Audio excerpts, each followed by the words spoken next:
안녕하세요, 유튜브 시청자 여러분.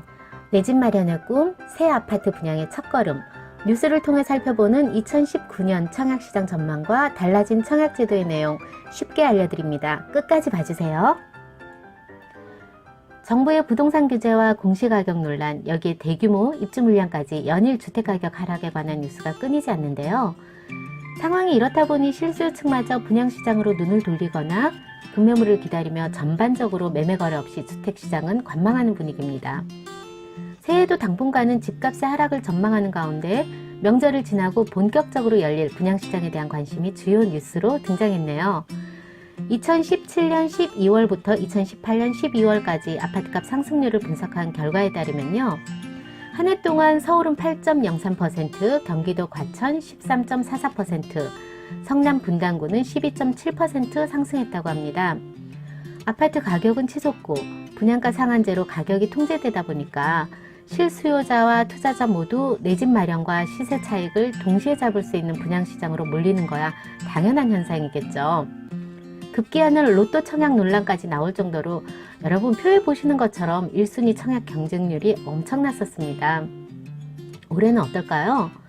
청약제도 개편으로 무주택자에게 더 많은 당첨 기회가 주어지기 때문에 내 집 마련을 계획 중인 실수요자라면 올해는 좋은 기회가 될 수도 있다고 해요. 다음 기사의 내용도 함께 살펴볼까요? 1순위 청약 경쟁률이 굉장했던 작년의 분양시장 모습과 달리 지난달 서울에서 2년 만에 미분양이 발생했다는 기사입니다. 미분양이 발생한 원인으로는 높은 분양가로 중도금 대출이 어렵고요. 청약제도 개편으로 1주택자들의 청약이 막힌 점, 또 20%의 계약금으로 청약자들이 자금 부담을 느낀 점 등을 꼽고 있습니다.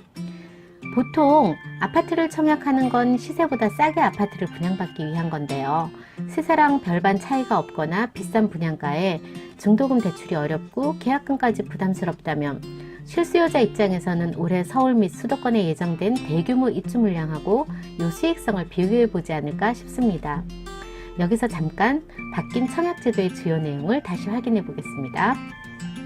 서울 전체와 수도권 대부분에서 청약 시 가점제 비율을 적용받는데요. 청약 가점제는 무주택 기간, 청약통장 가입 기간, 부양 가족수에 따라 가점을 산정하고 점수가 높은 순으로 청약 당첨자를 가려내는 방식입니다. 달라진 청약제도의 주요 내용은 6가지 정도로 요약해 볼 수 있는데 차례차례 살펴볼게요. 첫 번째, 개편 전에 추첨제 대상 주택 중 무주택자에게 우선 공급하는 비율을 50%에서 75% 이상으로 확대했습니다. 잔여주택은 무주택자와 기존 주택 처분을 조건으로 승낙한 1주택 실수요자에게 우선 공급하고 이후 유주택인 1순위에게 공급됩니다.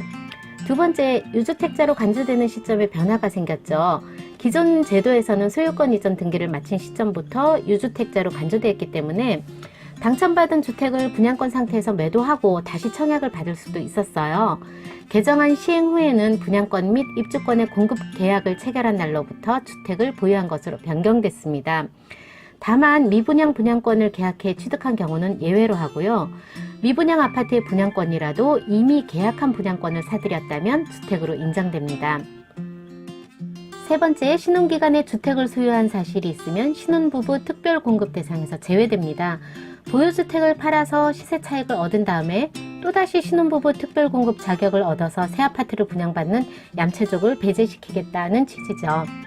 네 번째, 민영주택 특별공급 시 세대주에게만 주어졌던 청약신청 자격이 동거인이나 형제, 사위, 며느리 등 무주택 세대원의 배우자까지도 신청 가능하도록 청약신청 범위가 확대되었습니다. 다섯 번째, 기존에는 주택을 소유한 직계존속도 부양가족으로 포함되다 보니까 금수저 자녀가 부모 집에 거주하면서 부양가족 점수까지 받는 경우도 많았죠. 국토부는 이를 방지하기 위해서 주택을 소유한 직계존속에게는 부양가족 가점을 주지 않기로 했습니다. 다만 60세 이상 직계존속이 주택을 소유했더라도 3년 이상 동일 주민등록 등본에 등재되어 있는 경우에는 자녀가 청약으로 주택을 마련해 독립할 수 있도록 기존처럼 자녀를 무주택으로 계속 인정해 줍니다. 여섯 번째, 수도권에서 건설 공급되는 분양가 상한제 주택의 전매 제한 기간은 개발 제한 구역 해제 비율, 분양 가격과 인근 주택 가격의 시세 차이 정도에 따라서 최대 8년까지 강화되었고요. 공공분양주택에 대해서는 입주 의무 적용 범위가 확대되었고 거주 의무 기간도 최대 5년까지 강화됐습니다. 이렇게 개편된 청약제도를 한 줄로 요약하자면 무주택자 우선 공급이라는 말로 대표할 수 있을 것 같습니다. 사실 청약제도가 명시된 주택 공급에 관한 규칙은 1978년 제정된 이후로 40년 동안 138번이나 개정됐다고 해요. 평균 1년에 3.5회가 변경되었다는 건데요. 좋게 생각하면 문제가 있을 때마다 정책에 반영했다고도 볼 수 있고, 그대로 보자면 일관성이 좀 떨어지는 것도 사실이죠. 그렇다 해도 그럼에도 불구하고 주택 청약 남의 일처럼 볼 수는 없겠죠? 명절 이후 본격적으로 재개될 아파트 분양 일정은 포털사이트 부동산 섹션의 분양 일정 등에서 확인할 수 있습니다. 2월에는 서대문구 홍제역 해링턴 플레이스, 노원구 태릉 해링턴 플레이스, 동대문구 청량리역 해링턴 플레이스 등 강북을 중심으로, 3월에는 서초구 방배 경남, 동작구 사당동 재건축 단지 사당 3구역, 송파구 거여동 재개발 단지, 성북구 기름동 재개발 단지 등이 분양 예정에 있고요. 이 밖에도 인천과 위례 신도시 등 수도권의 분양 예정 물량이 상당히 많습니다. 아직도 서울의 아파트 청약은 당첨만 되면 내 집 마련과 시세 차익을 거머쥐는 로또일까요?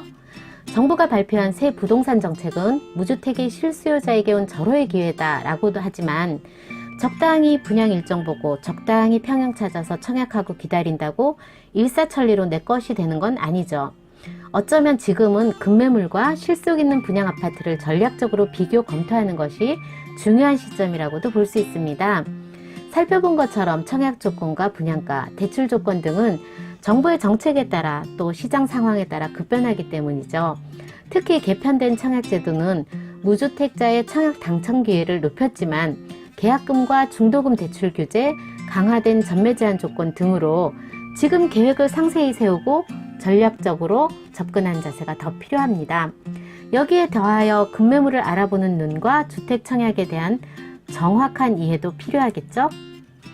지금까지 2019년 청약시장을 바라보는 기사와 달라진 청약제도의 내용까지 살펴봤습니다. 새 아파트를 분양받기 위한 첫 번째 과정은 청약입니다. 새해를 시작하는 때에 새 마음으로 아파트 분양과 청약에 대해 정리해보는 것도 의미 있다고 생각이 돼요. 여러분, 꾸준히 쉬지 않고 여러분과 친한 친구로 만나겠습니다. 좋아요와 구독 신청으로 응원해주세요. 알람 신청하시면 친한 친구 부동산의 소식을 가장 먼저 받아보실 수 있습니다.